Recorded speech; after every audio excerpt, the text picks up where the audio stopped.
Hello बच्चों, मैं सभी का स्वागत करता हूँ फिजिक्स ज्ञान मुकेश नायक चैनल पे। सभी बच्चे की बहुत मांग थी सर, आप एग्री के लिए और इंजीनियरिंग के लिए बहुत सारे काउंसलिंग करते हैं, लेकिन सर क्या हमारे ऊपर आपका ध्यान नहीं है? तो सबके ऊपर ध्यान है यार मेरा, बस सर थोड़े से कहीं ना कहीं बिजी थे।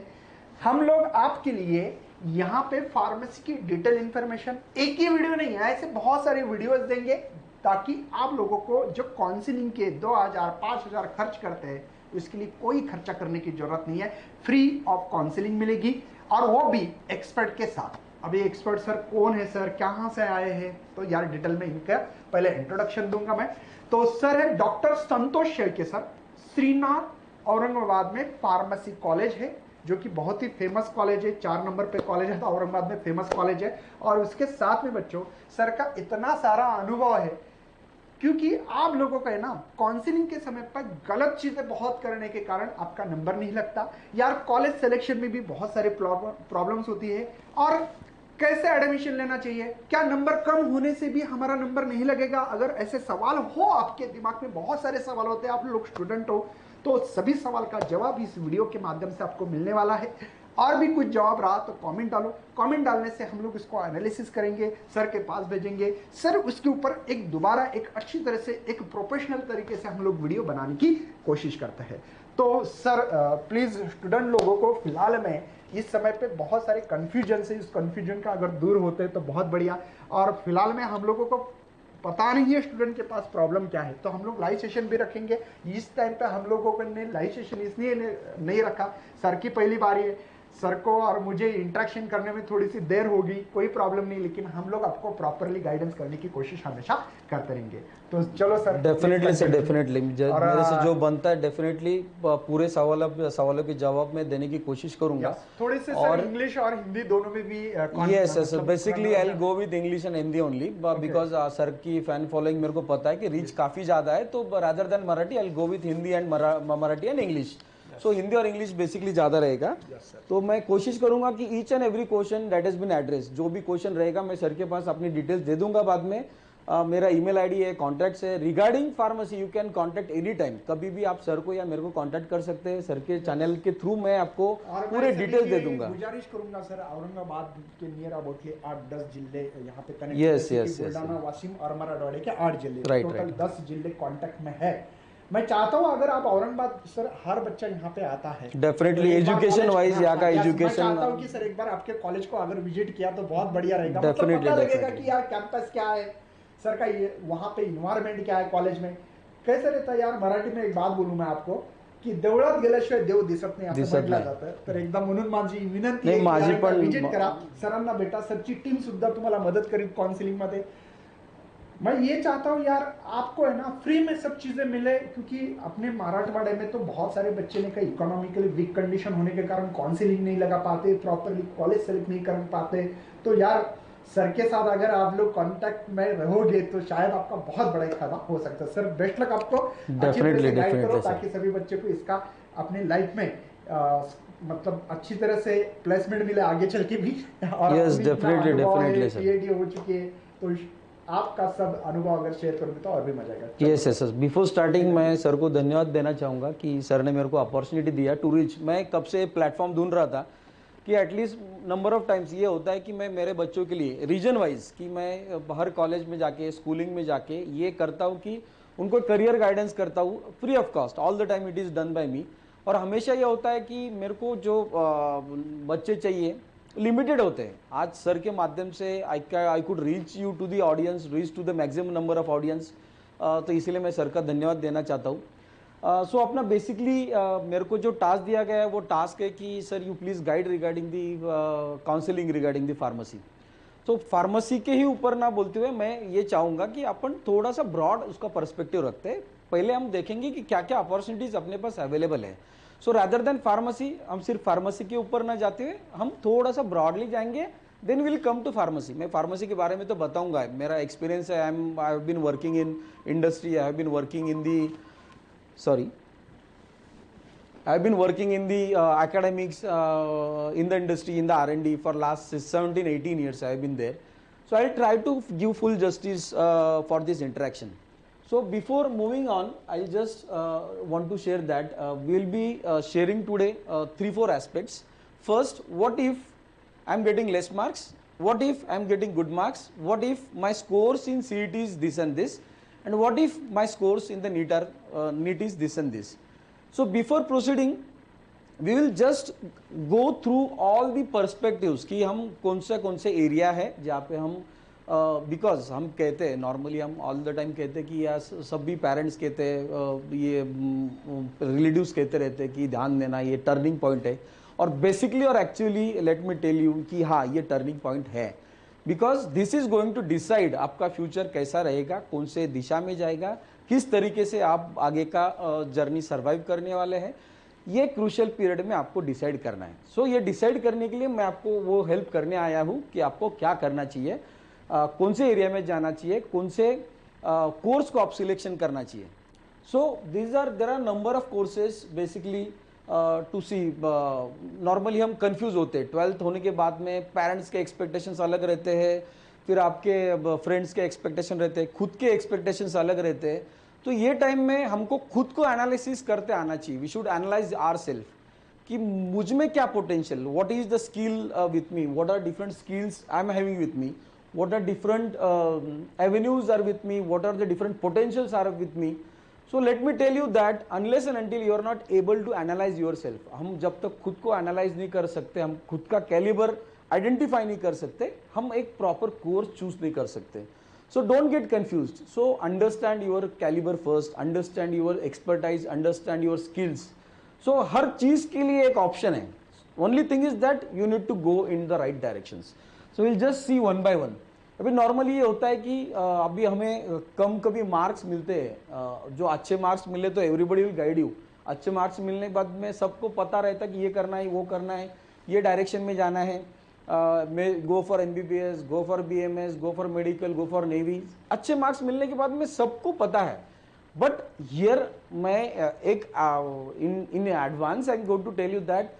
If you are getting less marks don't get depress होना नहीं है क्योंकि हमारे पास स्किल है हमारे पास अच्छा चेहरा है हमारे पास अच्छा कम्युनिकेशन है हमारे पास विलिंगनेस है हमारे पास काम करने की चाह है then you can select any of the course of your choice number of courses are there जहाँ पे मार्क्स रिक्वायरमेंट नहीं होता है तो वो केस में हमें क्या करना चाहिए in that case what we need to do is that we need to search such courses that suits your personality जो हमारे स्किल्स को वो मैच करे जहाँ पे मार्क्स की रिक्वायरमेंट बहुत कम है सो डोंट गेट डिप्रेस कि मुझे कम मार्क्स मिले हैं so I will not be able to get good college I will not be able to get good opportunity in my academic career so ऐसा नहीं होता है हर चीज़ के लिए अपने अपने कैलिबर के हिसाब से एक कोर्स डिफाइन किए गए हैं so I will quote some of those कुछ कोर्स मैं आपको बताने वाला है कि जिसमें आप यहाँ पे चॉइस कर सकते based on low marks also यहाँ पे मार्क्स का बहुत ज्यादा मायने नहीं रखता है रादर देन यूर स्किल्स यहाँ पे स्किल मायने रखता है सो कौन से I just go through fast then will come to the pharmacy so पहला है regarding fashion designing so it doesn't require more marks 45% is enough so if you think that yes you have that potential you have that caliber inside that you are having the sense of fashion inside you then you can choose this course then apart from that next is photography इसमें तो education की भी जरूरत नहीं ये skill based it is totally a skill based job and you could understand that if you are going for good photography even after the nowadays the trend is going on कौन सा trend चल रहा है pre wedding shoot का कितना लेते pre wedding shoot का 2-3-4 लाख तक प्री वेडिंग शूट लेते कि नहीं सो this is one of the course जहाँ कम मार्क्स मिलने के बाद में you can choose this number of studios are there number of institutes are there they will teach you regarding the photography next is acting dance music अभी आपको पता होगा कि हम जब टीवी देखते हैं number of channels are there starting from 1 to 1000 channels are there और हर मिनट एक नया चेहरा हर सेकेंड एक नया चेहरा वहां पे आता है so you can understand that there is requirement कितना सारा रिक्वायरमेंट है in this industries maybe it is acting maybe it is dance maybe it is music so you can choose one of those you should understand this yes I am having these skills with me next is air hostess stewards so this is also the basic it also doesn't require the marks. Basically, it is also depend on the personality. If you are having good personality, if you are having good looks, if you are having good communications, basically you can go for this air hostess or the stewards. I am talking here regarding the less marks. जहाँ पे कम marks होते हैं वहाँ पे ये options हमारे लिए है. Then next we are having the occupational therapy. Nowadays, occupational therapy is also one of the finest jobs we can say that can be opted, you can choose for. Then उसमें काफ़ी सारे options है. You can choose one of those. फिर mass communication media. Now we can see that now recently we have gone through recent activities, and we have seen that how important role is of this mass communication, the social networking. So it is also the important aspect. यहाँ पे हमने कभी आप गौर करते हैं तो हमें ध्यान में आएगा कि हम कितना उससे घिरे हुए हैं.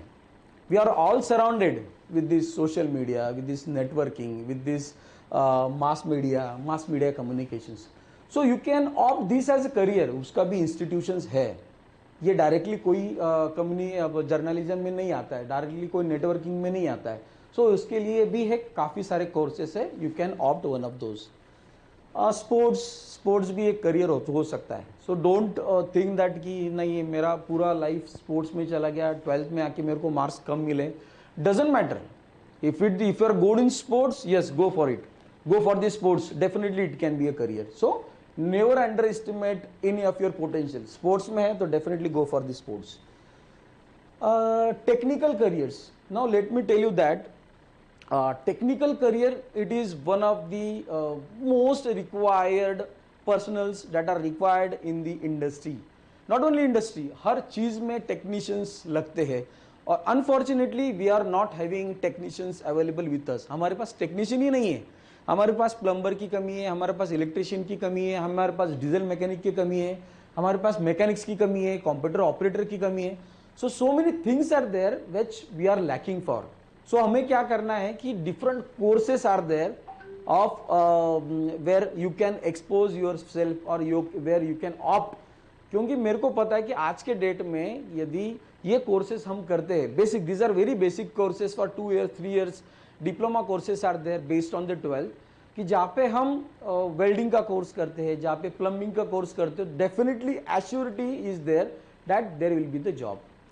Next is regarding your animation web design. Now हर कोई त्यौहार आता है हम वेब डिज़ाइन करते हैं, किसी का बर्थडे आता है हम एक वेब डिज़ाइन करते हैं या उसके पोस्टर्स बनाते हैं. ईच एंड एवरीबडी का सभी का एक सोर्स बन गया. किसी के पास पहुँचना है, किसी के पास जाना है, किसी के पास रीच होना है, तो हम क्या ऑप्शन करते हैं? Yes, I should make a poster of each and every day. Some और other day we are having festivals available with us. So based on that we are posting that posters to your friend circle, to this society, to reach to everybody. Who does that? So these are designers who basically designs that and who basically are trained inside that and they're getting money out of that. So if you are expert in computers, listen to me, हम computer में expert हैं, तो never under estimate your self. क्योंकि हम computer में काफ़ी सारा उसका उपयोग करते हैं, तो यहाँ पे उपयोग करना चाहिए. और हमें ये courses, you can choose it. Doesn't matter, कोई कुछ भी बोलेगा, डजेंट मैटर कि हमें ये चूज करने हैं. You can choose one of those. Next is foreign languages. It is also interesting. Now universities, काफ़ी सारे यूनिवर्सिटीज़ में ये कोर्सेज लॉन्च हो चुके हैं. Maybe Japanese, Chinese, French language, number of languages available are there in university itself. University में ये अभी तकरीबन almost all the university is having one department of languages, जहाँ पे काफ़ी सारे लैंग्वेजेस वहाँ पे सिखाए जाते हैं. So you can make it as an career. So आपको रुचि है किसी लैंग्वेज में तो go for this. There are number of languages available, so you can choose one of those. Then next is career in event management. अभी आप when you are going to the metros, you could see that everything is managed so nicely. हमें बड़ा अच्छा लगता है देख के कि हाँ ये शादी हो रही है. Then decorations is also very nice. The lounge is been prepared very nice. Then dining area is also very nice. Waiting room is there. The decoration whole over is very nice. ये कोई एक आदमी का काम नहीं होता है. Nowadays one team is working for that and that team is called as event management team. वो जो कि इवेंट मैनेज करते हैं, नॉट ओनली सिर्फ शादियाँ नहीं, any event you give them any event कि मेरे को ये बरसी करनी है, बर्थडे सेलिब्रेशन करना है, मुझे एक कॉलेज का फंक्शन करना है, anything you just make a demand, हम डिमांड करेंगे, वो आपका डिमांड पूरा कर देंगे and we pay lot of money for that because it is synchronise, it is managed very lovely and very beautifully. वो कौन करता है? इवेंट मैनेजमेंट वाले. इसको मार्क्स लगते हैं? नहीं लगते. Skill required, it is required of the skill. So हमें कम मार्क्स मिले doesn't matter. This is one of the option. Next is career in sound engineering. You might have heard DJs and all, ये सब चीज़ें होती है, तो यहाँ पे भी हमारा काफ़ी सारा स्कोप होता है. तो not only in that engineering, wherever the sound जहाँ बजेगा वहाँ पे हमें स्कोप है और उसके काफ़ी सारे कोर्सेस है. So you can opt one of those. Career in travel, मेरे काफ़ी सारे स्टूडेंट्स हैं, they opted their career in the travel agencies. They are having their own travel agencies. They are coming, they are मुझे personally invited थे कि sir ये मेरा option है, so do you have any question mark in that. क्योंकि pharmacy मैंने किया है कि उसके बाद में मैंने ट्रैवल एजेंसी ज्वाइन किया and I am earning a lot, what do you think. वो मेरे पास पर्सनली आया. Then I thought and I cleared their doubts कि education is to make you complete. Education is not a source of doing job. Job करने के लिए education करना जरूरी नहीं है. Education हमें complete बनाता है. Education makes us complete. So what here it is required that you should take an education to utilize in your skills. So this is one of the skill that is career in the travel. Then you can opt as a DJ and RJ, that can be also the career. Then distance learning, यदि आपसे नहीं होता है, number of courses simultaneously you can do. So we are having number of universities. Indira Gandhi National Open University is there in Maharashtra. Yashwantrao Chavan Maharashtra Open University, Mukta Vidyapit आपण ज्याला म्हणतो आपण. So those universities are there. Number of courses are available, but don't stop your education. So if you are having less marks, go for these home universities. Doesn't matter, that will also going to add some lines to your biodata. Cartoonist doesn't require any marks, it requires skill, so you can opt one of those. Next is your accountancy. If you are good in accounts, if you are good in maths but you are not good in science, if you are not good in physics but you are good in maths, then accountancy, there is number of scopes in accountancy, so you can opt one of those.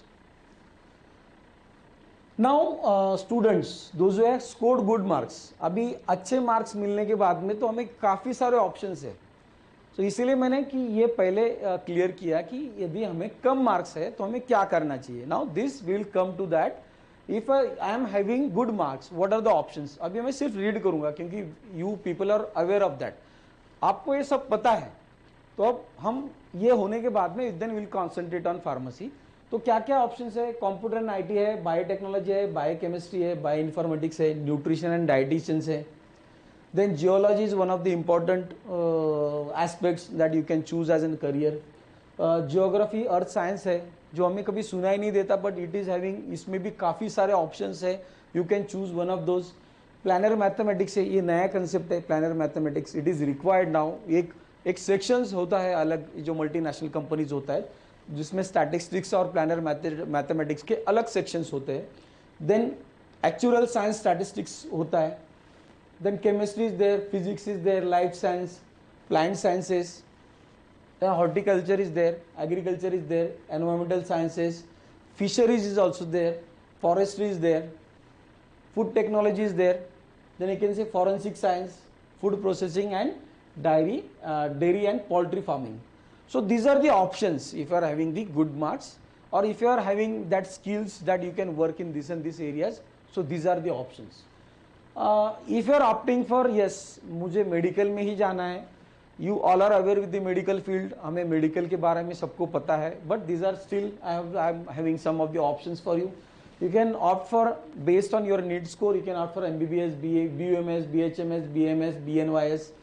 Then dental for girls. I would recommend for the girls go for dental science because this is the job which is time based. There is no emergency in that. Okay, so girls can opt for majorly to the dental science. Then medical transcription, this is the now trending jobs nowadays. So you can choose medical transcriptions. Pharmacy is one of those. Veterinary science, hospital management, technologist.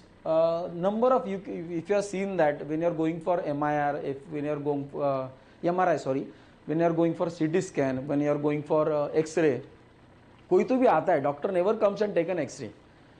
Radiology में हर time doctor नहीं बैठता है, doctor के सामने सिर्फ उसके images जाते हैं, वो फिगर आउट करेगा, वो रिपोर्ट देगा. तो ये करता कौन है?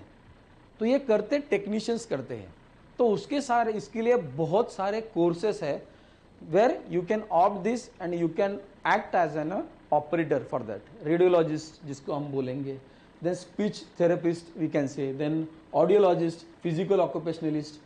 So apart from this, designing एक हमारे दिमाग में काफ़ी बार चलते रहता है कि डिज़ाइनिंग, और हमें जब डिज़ाइनिंग बोलते हैं तो we are always in our mind always it is prepared कि फैशन डिज़ाइनिंग एक नाम का कोर्स है, सिर्फ फैशन डिज़ाइनिंग, वही हमें याद आता है. हम डिज़ाइनिंग की बात करते हैं तो हम फैशन डिज़ाइनिंग का ही हमारे सामने याद आता है. But apart from fashion designing there are number of courses which is available with us.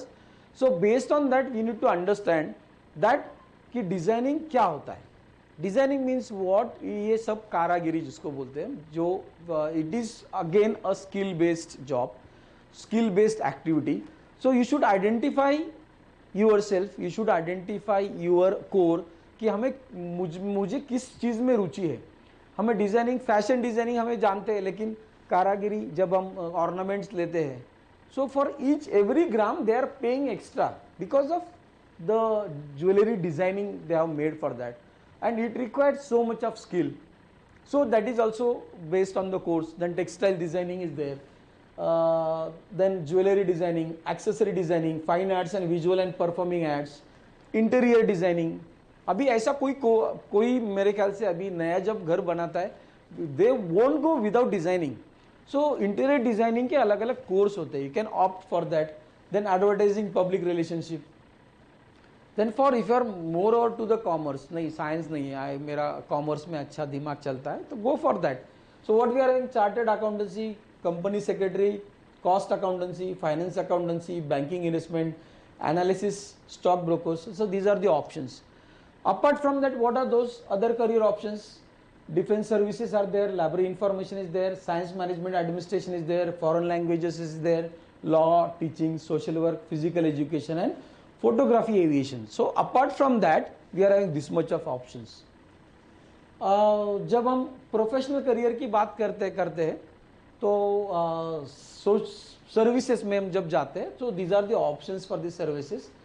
CRPF, that is Central Reserve Police Force, then LDC, lower divisional clerks are there, India Post is there, Navy officers are there, Indian Coast Guard, that we call it as navics, then personal assistants is there, sailors in the Indian Navy, soldiers, and the technical soldiers that are required. So these are also, if you are physically fit and if you think that you want to contribute to the growth of the nation, हमें nation के growth में contribute करना है, तो ये सब चीज़ें हमारे पास ऑप्शन अवेलेबल है. अभी ये होता है कि why to choose pharmacy. Basically first हम देखेंगे कि why to choose pharmacy as a career. अभी सबसे पहला, अभी हम फार्मेसी की बात करेंगे. अभी जब हम किसी कोर्स को ऑप्ट करते हैं तो सबसे पहला सवाल ये आना चाहिए मन में, आना चाहिए, आता ही नहीं बोल रहा हूं मैं, आना चाहिए कि हम ये कोर्स के लिए क्यों जाए. Why should we go for that course? What is there in that course that will sustain throughout my life, by which I can do my job, by which I can sustain in my life, by which I can earn money and also I can contribute to the society. ऐसा क्या है? तो हम ये statistics से थोड़ा जानने की कोशिश करेंगे कि हमने फार्मेसी क्यों करना चाहिए, why there is need to go for the pharmacy. Pharmacy इसलिए करना चाहिए कि it is an health care provider system. हम हेल्थ केयर प्रोवाइडर्स है, we are directly related to the customers, we are directly related to the patients, and एक सुकून मिलता है जब हम एक सोशल सर्विस करते हैं. Beyond money it is also an social service. So that is the most important satisfaction that you are getting in your life. Second thing is that क्यों ऑप्ट करना चाहिए कि हम ऐसे इंडस्ट्री के साथ में ज्वाइन हो रहे हैं which is the fourth largest industry in the world. Fourth largest industry in the world. Which industry? Pharma industry is the fourth largest industry in the world. So isn't it beautiful to work with? ये सबसे important point है कि हम ऐसे industry के साथ काम कर रहे हैं कि जो वर्ल्ड में फोर्थ नंबर पे स्टैंड कर रही है. Then why we are going to do the education in India? हम इंडिया में एजुकेशन लेने वाले हैं. तो इंडिया में क्या कंट्रीब्यूशन है? इंडिया का कंट्रीब्यूशन है कि India is third largest with respect to the volume. जब प्रोडक्शन की बात करते हैं ना, इंडिया में वर्ल्ड में India is standing third. So India is standing third with respect to volume. Volume के हिसाब से हम तीसरे नंबर पे आते हैं, इसलिए हमें फार्मेसी चूज करना चाहिए. अभी रिसेंटली हमने एक वर्कआउट किया कि नाउअडेज हमने एक टारगेट अचीव किया. क्या किया था कि we are completed 100 crores of vaccination. So ये बहुत बड़ी उपलब्धि है, और उपलब्धि इसलिए है कि हम to the world we are providing 50% of vaccination जो जाता है पूरे वर्ल्ड को, वो कहाँ से जाता है? It is going from India. India is providing 50% of vaccine to the world. So आपको ये समझ आना चाहिए कि ये फार्मा सेक्टर का कितना बड़ा कंट्रीब्यूशन है इंडियन फार्मा सेक्टर का, because we are producing 50% of world need. World का 50% पॉपुलेशन को हम वैक्सीन प्रोवाइड करते हैं. एंड अब भी जो रिसेंटली हमने वो बेंचमार्क हासिल किया है 100 करोड़ वैक्सीनेशन का, इटसेल्फ वो बताता है कि how much important your pharma field has given to the world. Next is India has top 5 bulk drug manufacturers in the world. India के पास ऐसे टॉप 5 मैन्युफैक्चरर्स है जो वर्ल्ड को प्रोवाइड करते हैं. They are giving the bulk drug to the world. Next is we are exporting more than 30% of the products to the world. ये सब उपलब्धियां हैं, इसीलिए मुझे फार्मेसी में जाना चाहिए, because this is the core idea, this is the core requirement of the world. And when I am contributing as an pharmacist, उसका अलग ही मजा रहेगा, उसका अलग ही एक एक्सप्रेशन रहेगा. तो मुझे ऐसा लगता है कि मुझे यदि I want to go to serve to the society also and to earn money also, so you can act as a healthcare providers. Now next is what are opportunities? कि ठीक है हमें फार्मेसी अभी चूज किया है, तो मेरे पास opportunities क्या क्या है, मुझे क्या क्या मिलेगा, मुझे क्या क्या ये चीज़ में यदि मैंने फार्मेसी ये फील्ड चूज करता हूँ तो मेरे पास ऑप्शंस क्या रहेंगे. So there are tremendous options. Tremendous I mean to say there are near about 50 to 60 options if you are opting for pharmacy. यदि हम फार्मेसी करते हैं तो मेरे पास 50 से 60 ऐसे डिफरेंट डिपार्टमेंट्स है जहाँ पे मैं काम कर सकता हूँ. मैंने सिर्फ थोड़े दिए हैं, इसमें लिस्ट किया है कि ये हाँ ये है डिपार्टमेंट्स है जिसमें हम काम कर सकते हैं. But let me tell you that हर डिपार्टमेंट के अलग अलग ब्रांचेस होते हैं, कम से कम 8 से 10 ब्रांचेस होते हैं. सो मैं ब्रॉडली आपको जस्ट डिफाइन करता हूँ कि क्या क्या होता है. एक होता है प्रैक्टिस सेटिंग और दूसरा होता है different settings. So practice setting में क्या होता है कि 3 चीज होते हैं, कम्युनिटी होता है, क्लिनिकल होता है, हॉस्पिटल फार्मेसी होता है. नाउ ये कम्युनिटी फार्मेसी क्या करते हैं कि ये directly they are in touch with the customers. They are directly in touch with the, जैसे मेडिकल शॉप्स हो गया जहाँ पे हम डायरेक्टली कस्टमर्स के साथ डील करके उनको प्रिस्क्रिप्शन जब आता है तो हम उसको जब दवाइयाँ देते हैं, that job is done by the community pharmacist. Then clinical pharmacist is there. Basically ये क्लिनिकल फार्मासिस्ट आर देयर. ये क्या करते हैं कि जहाँ पे they are directly in interactions with the R&D people, research and development people, and to the customers. So दोनों के बीच का ये काम जो करते हैं वो क्लिनिकल फार्मेसी वाले करते हैं. हॉस्पिटल में इट इज अगेन ये दोनों के बीच में काम करते हैं, एक नर्स और डॉक्टर के बीच में. इनका काम होता है कि डाटा उसका जमा करना, डाटा प्रोवाइड करना, डाटा सब्स्टिट्यूट करना, और ये सब चीज़ें एक साथ कंपाइल करके एक रिस्टोरेशन करना डाटा. जब भी कोई पेशेंट हमारे पास आता है, हमारे पास वो डाटा अवेलेबल होना चाहिए कि इसका बैक हिस्ट्री क्या था. So what he does, that is the job of the hospital pharmacist. उसके अलावा होते एकेडमिक्स, जैसे I mean academics. Now you can go for academics also. उसके लिए B.Pharm के बाद M.Pharm करो, M.Pharm के बाद PhD करो. Then here you are having the option of both teachers teaching as well as the research. उसके बाद में रेगुलेटरी, जिसको बाहर जाना है, घूमने की बहुत चाह है, घूमना चाहता है। Now these are just like the consultants, regulatory वाले जो होते हैं कि कंसल्टेंट्स होते हैं कि ऑल द लीगल एस्पेक्ट्स, जो लीगल एस्पेक्ट जो होते हैं वो कौन देखेगा, रेगुलेटरी वाले देखते हैं। देन नेक्स्ट होता है क्लिनिकल रिसर्च। ये क्लिनिकल रिसर्च क्या होता है कि जैसे हमने अभी देखा कि ट्रायल्स हुआ है वैक्सीनेशन का, देन हमें न्यूज़ आती थी कि फर्स्ट ट्रायल हो गया, सेकेंड ट्रायल हो गया, पहले एनिमल के ऊपर करते, फिर ह्यूमन वॉलंटियर्स के, पेशेंट्स के ऊपर करते, फिर नॉर्मल ह्यूमन वॉलंटियर्स के ऊपर करते, फिर उससे जो डाटा कलेक्ट होता है, सो that is the job of the clinical research, वो क्लिनिकल रिसर्च वाले करते हैं। So that is basically the job of the clinical research.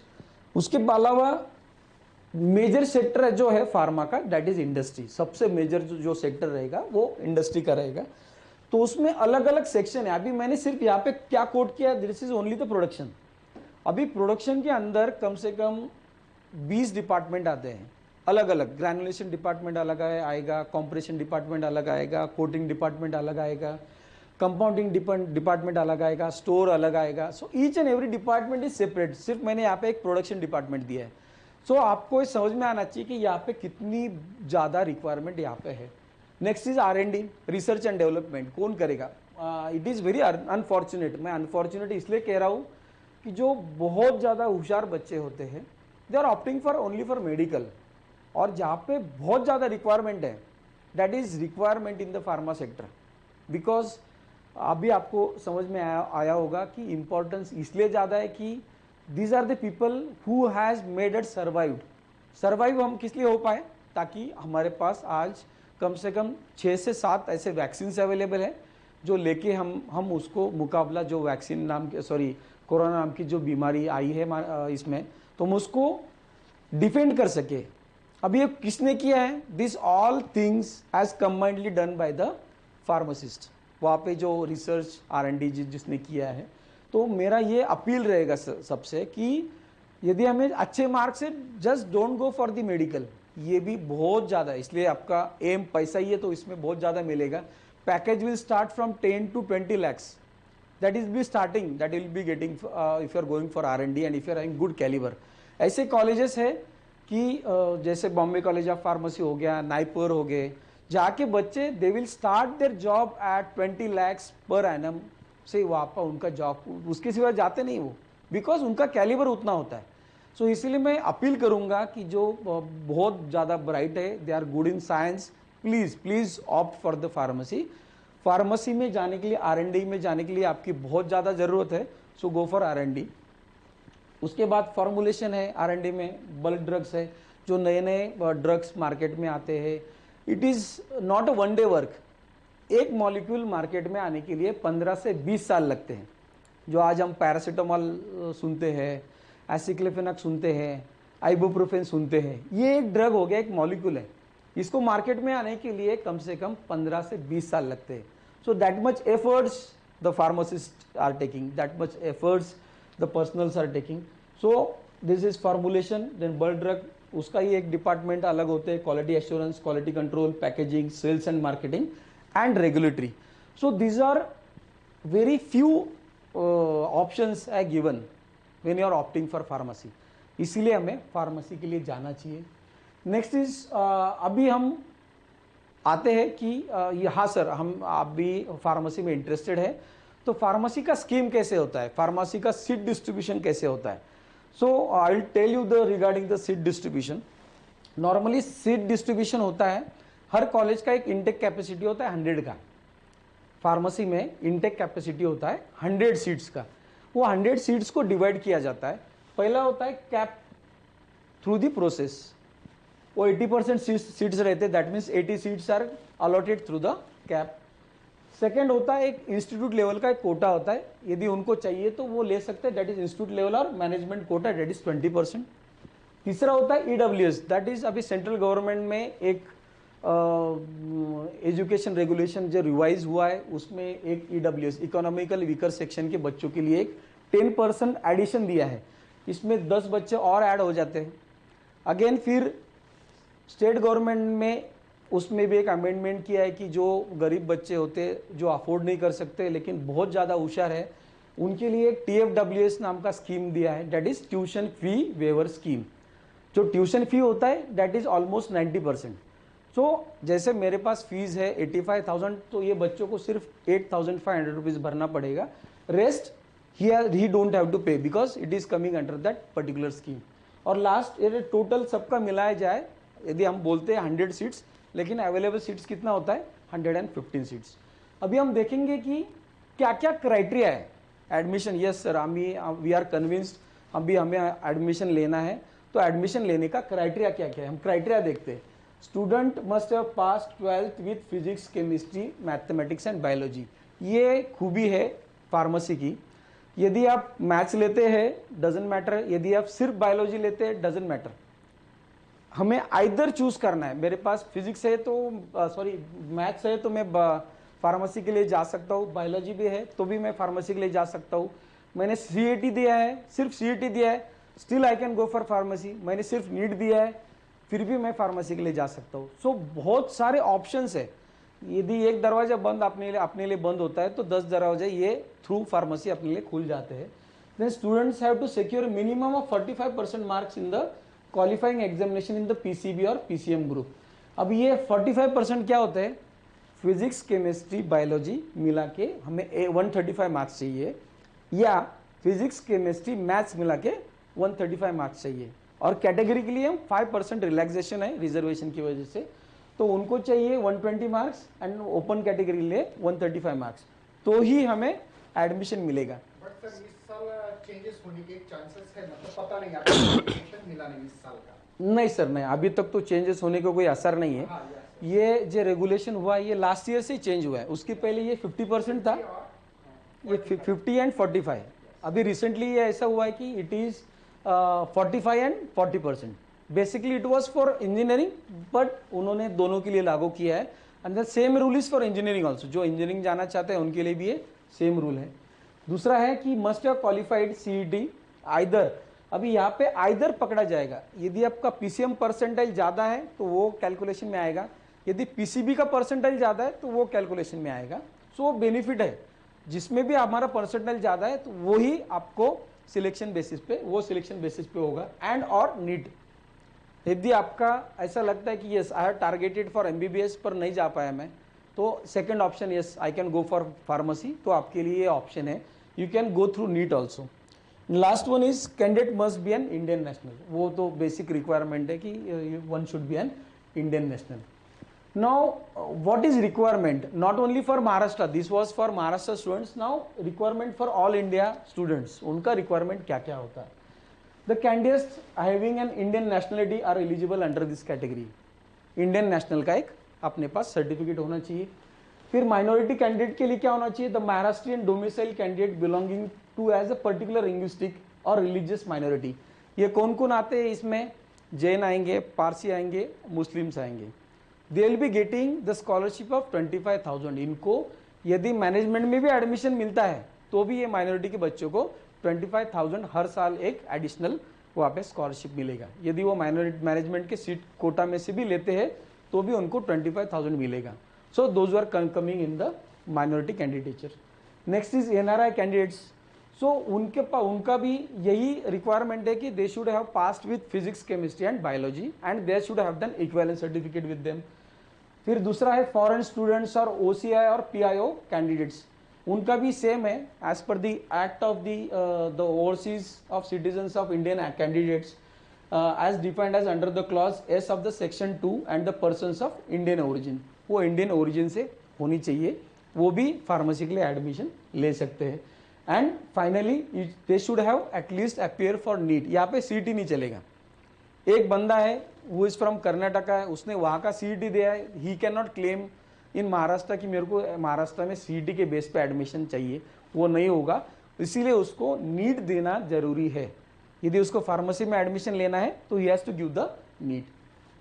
सो क्या क्या डॉक्यूमेंट्स लगेंगे, 10th का मार्कशीट और उसको सर्टिफिकेट लगेगा, 12th का मार्कशीट और सर्टिफिकेट लगेगा, नेशनलिटी लगेगा उसके, CET या नीट का स्कोर कार्ड लगेगा, कास्ट सर्टिफिकेट्स लगेंगे, वैलिडिटी के साथ लगेगा। इसमें डिप्लोमा के लिए वैलिडिटी नहीं लगता है, लेकिन डिग्री के लिए आपको वैलिडिटी होना अनिवार्य है। यदि वैलिडिटी नहीं है तो वो आपको स्कॉलरशिप नहीं मिलेगा। देन पासबुक लगता है। ये पासबुक इसलिए लगता है कि आपका जो भी स्कॉलरशिप सैंक्शन होता है that goes to your account. Next Aadhaar card लगेगा आइडेंटिफिकेशन मार्क के लिए, और इनकम सर्टिफिकेट लगता है। ये सब चीज़ें हमें एडमिशन जब हम रजिस्ट्रेशन करेंगे, ये सब डॉक्यूमेंट्स हमें रजिस्ट्रेशन के टाइम लगेंगे। नाउ सबसे इम्पॉर्टेंट, अभी ऑलमोस्ट 500 से ज़्यादा फार्मेसी कॉलेजेस है इन महाराष्ट्र इटसेल्फ। डिप्लोमा कॉलेजेस कम से कम 350 डिप्लोमा के कॉलेजेस है। 30,000 सीट्स फार्मेसी में है डिप्लोमा में, तकरीबन 50,000 सीट्स फार्मेसी में है डिग्री की। नाउ यहाँ पे हमें ये सोचना चाहिए कि बिकॉज ये मैटर करने वाला है कि हम अभी फार्मेसी कहाँ से करेंगे, कौन से कॉलेज से करेंगे, तो कॉलेज का स्टेटस क्या है, कॉलेज के रेपुटेशन क्या है, कॉलेज के पास कौन से रेगुलेटिंग अथॉरिटीज़ है, कॉलेज का एक्रीडेशन स्टेटस क्या है। सो ये सब चीज़ें आई वुड रिकमेंड पर्सनली, मैं आपको ये कहूँगा कि ये सब चीज़ें देखो तो ही एडमिशन लेना है, नहीं तो एडमिशन नहीं लेना है। बिकॉज हम जब ये ख़त्म करेंगे, मार्केट में जाएंगे, लोग हमें ये पूछने वाले कि आपने फार्मेसी कहाँ से किया है, बिकॉज वो रेपुटेशन मैटर करता है जब हम मार्केट में जाते हैं। तो क्या क्या चीज़ें देखनी चाहिए, मैंने देखना चाहिए कि मेरा स्टेटस क्या है कॉलेज का, what is the status of the college, कितने साल कॉलेज के हो गए, कॉलेज का रेपुटेशन कैसा है, और वो रेपुटेशन हम कहाँ से देखेंगे, recognize by the regulating authority. जैसे हमारा फार्मेसी में होता है कि director of technical education government of Maharashtra, उसका अप्रूवल है क्या, फार्मेसी काउंसिल ऑफ इंडिया का अप्रूवल है क्या, all India council of technical education का अप्रूवल है क्या। ये अप्रूवल्स उसको प्रायर जब शुरू करते हैं उसके पास सभी अप्रूवल्स, ये हमारा अधिकार है। जब भी जिस कॉलेज में हम जाते हैं, यू शुड आस्क देम कि भाई ये तुम्हारे जो अप्रूवल्स है रेगुलेटिंग अथॉरिटी के हमें दिखाओ, तुम्हारे यूनिवर्सिटी का अप्रूवल है क्या वो भी दिखाओ, अफिलिएशन कौन से दिखाओ, ये तुम मांग सकते, that is your right basically. फिर एक्रेडिशंस हो गए, नैक, एनबीए। अभी कुछ कॉलेज क्लेम करते हैं कि मेरा 20 साल पुराना कॉलेज है, मेरा 15 साल पुराना कॉलेज है, मेरा 25-30 साल हो गए कॉलेज को। यदि आपको 25-30 साल हो गए तो आपने नैक क्यों नहीं किया, एनबीए एक्रेडिशन क्यों नहीं किया, ये पूछो उनको। बिकॉज ये जो गाइडलाइंस दिए हैं, this guidelines are for improvement of education system. ये एजुकेशन सिस्टम इम्प्रूव करने के लिए ये एनबीए एक्रेडिशन देखता है कि आपके पास स्टाफ कितना है, आपके पास रिक्वायरमेंट कितना है, आपके पास रिसर्च कितना हुआ, आपके पास प्लेसमेंट कितना है। ये सब बेसिस पे ही आपको नैक न तो एनबीए एक्रेडिशन मिलेगा। यदि वो बोलता है कि मेरा 20 साल पुराना कॉलेज है, जिसके पास ये नहीं है तो उसके जैसा खराब कॉलेज नहीं है। तो इसलिए हमको ये देखना है कि ये कॉलेज के पास नैक या एनबीए एक्रेडिटेड है कि नहीं। दूसरा, फीडबैक प्रीवियस रिजल्ट्स, रिटर्न का रिजल्ट ले लो। हर कॉलेज का रिटर्न का रिजल्ट पूछो। ओरल रिजल्ट्स आर 0, 100% पास हुए बच्चे, 100%। इसलिए हमें क्या चूज करना है, हमें वो कॉलेज को पूछना है कि सर आपके रिजल्ट प्रीवियस एनालिसिस दिखाओ, प्रीवियस रिजल्ट्स मेरे को रिटर्न के रिजल्ट चाहिए। Next is feedback from the students. ये सबसे बढ़िया फीडबैक होता है। हर कॉलेज का आईना होता है। एक बच्चा जो रहते, स्टूडेंट जो रहते, they are mirror of the college, mirror, आईना होते। उनको पूछेंगे आप तो वो सही जो इंफॉर्मेशन चाहिए that will get from the students. अभी स्टूडेंट को अच्छा मिला तो डेफिनेटली वो 100% अच्छा बोलेंगे, लेकिन थोड़ा भी बुरा मिला तो डेफिनेटली वो बहुत ज़्यादा मिर्च मसाला लगा के बोलेंगे। तो सबसे पहले हमें क्या करना चाहिए कि उसी कॉलेज के स्टूडेंट को पकड़ना चाहिए, उसको पूछना चाहिए कि रेगुलर होता है, स्टाफ अवेलेबल है, फैसिलिटीज़ अवेलेबल है कि नहीं। So it will be getting from the students. Next is campus का प्लेसमेंट। यदि हम वहाँ पे अभी एडमिशन लेते हैं, 4 साल बाद मेरा डिग्री कंप्लीट होने वाला है, तो 100 में से सर हर साल आपके कितने बच्चे प्लेसमेंट हुए हैं, ये पूछना है उनको। और उनसे रिकॉर्ड मांगना है कि यस, वो कभी क्लेम करते नहीं हमारा 100% प्लेसमेंट है, सर रिकॉर्ड दिखाओ, क्योंकि रिकॉर्ड रखना पड़ता है, उनको रिकॉर्ड दिखाना पड़ता है। So you can ask them regarding placements. Facilities आपको देखना है, हर लैब में जाओ, इक्विपमेंट्स है क्या उनके पास, लाइब्रेरी में जाओ, उनके पास पूरा लाइब्रेरी भरा हुआ है कि नहीं, बुक्स अवेलेबल है कि नहीं। Then availability of the qualified staff, ये सबसे इंपॉर्टेंट होता है। किसी भी कॉलेज की नींव होती है उसका staff. So you should understand, you should ask them regarding the list of the staff and NIRF ranking, वो कॉलेज का रैंकिंग क्या है, यदि वो नहीं है तो वो उसमें हिस्सा क्यों नहीं ले रहे, ये सब चीज़ें हमें उनको पूछना है। then and then only you should understand, you should go for the selection of the colleges. Sir एक minute, okay, I just show you. अभी सिर्फ मैं ये दिखाने वाला हूँ कि कॉलेज क्या क्या एक्टिविटीज करते हैं, कॉलेज क्या क्या करते हैं। जैसे मेरा एक कॉलेज है Shrinath college of pharmacy, it is one of the finest college in the Marathwada region. I could say we are standing first in Marathwada with result, हमें रिजल्ट के लिए फर्स्ट है। We are standing third in Maharashtra. I am talking regarding Batu university, हम Batu university में आते हैं, doctor Baba Saheb Ambedkar technological university. Maharashtra में अब नई एक विद्यापीठ स्थापन हुआ है जिसका नाम है doctor Baba Saheb Ambedkar technological university, और ये यूनिवर्सिटी है लोनेरे, रायगढ़ डिस्ट्रिक्ट में। अभी जितने नए फार्मेसी और इंजीनियरिंग कॉलेज है वो एक साथ कहाँ जाने वाले हैं, ये सब बाटू में अभी एफिलेट होने वाले हैं। सो हमारा एक रिसेंटली 2018 का कॉलेज है। Well just go through it one by one कि व्हाट इंपॉर्टेंट होता है किसी भी कॉलेज का विजन और मिशन। सो हर कॉलेज में हमें जाके पहले देखना चाहिए कि वो कॉलेज का विजन क्या है, वो कॉलेज का मिशन क्या है, बिकॉज वो डिफाइन करता है कि उनका मोटिव क्या है, उनका respect towards the education system, उनका what he want to give for the education sector, and it is whether it is an outcome based education और नॉट। सो मैंने ये इसमें दिया था कि वाई टू चूज श्रीनाथ, मेरा कॉलेज क्यों चूज करना चाहिए, तो मैंने एक जस्टिफाइड दिया था, और उसका हर इसके बाद में एक मैंने एक डॉक्यूमेंट प्रोड्यूस किया था। जब भी कोई मेरे को पूछेगा सर ये सब चीज़ें तुमने क्लेम किया है ना, तो उसका एविडेंस दो। सो मैंने क्लेम किया था we have got national education awards, most emerging pharmacy college of the year 2021 Maharashtra, and outstanding performance in the virtual knowledge delivery during the pandemic. ये this are the recent 2 awards what we have got. We have got the best results in Marathwada regions. We have got the best classrooms with the advanced teaching aids, state of art, qualified experienced teachers, personalized attention to all students, career guidance. ये सब चीज़ें मैंने claim किया है, और with evidence that has been produce with the evidence. ये कुछ बच्चे हैं with the percentiles what they have got. These are the media coverage throughout the years, कि कितना मीडिया का कवरेज हुआ है। These are the facilities with the Shrinath college of pharmacy. These are some eligibility for the candidates. These are the co-curricular activities that is being conducted. Extra curricular activities जो college में होता है और जो होना चाहिए, और सबसे इम्पोर्टेंटली ये स्टाफ है। You can have a list, और ये सब जब आप आएंगे आपको यहाँ पे 30 नंबर है, ये 30 के 30 स्टाफ आपको दिखेंगे। You can see the number of qualified staff which I am having with me, और सभी PhD है। Most of them are the PhD। So these are the discipline and conduct. This is the only college. जब भी हमारे पास कोई आता है तो सबसे पहले हम ये पूछते हैं उसको कि whether you are going to do it regularly or not. यदि वो 80% से 1% भी नीचे आता है कि हम उसको एग्जाम के लिए अलाउ नहीं करते हैं। This was the only college in Marathwada जिसके 4 बच्चे हमने फेल किए जस्ट बिकॉज उनका अटेंडेंस कम था, 80% अटेंडेंस नहीं था। तो ये देखना चाहिए, हमने देखना चाहिए कि वहाँ पे रेगुलर होता है नहीं होता है, ये सब चीज़ें हमें मायने रखती है। ये हमारा ओथ होता है फार्मासिस्ट का। This is what is the campus we are having, beautiful campus is there at Shrinath college of pharmacy. I recommend each and everybody when you happen to come to Aurangabad, एक बार कैंपस में आओ।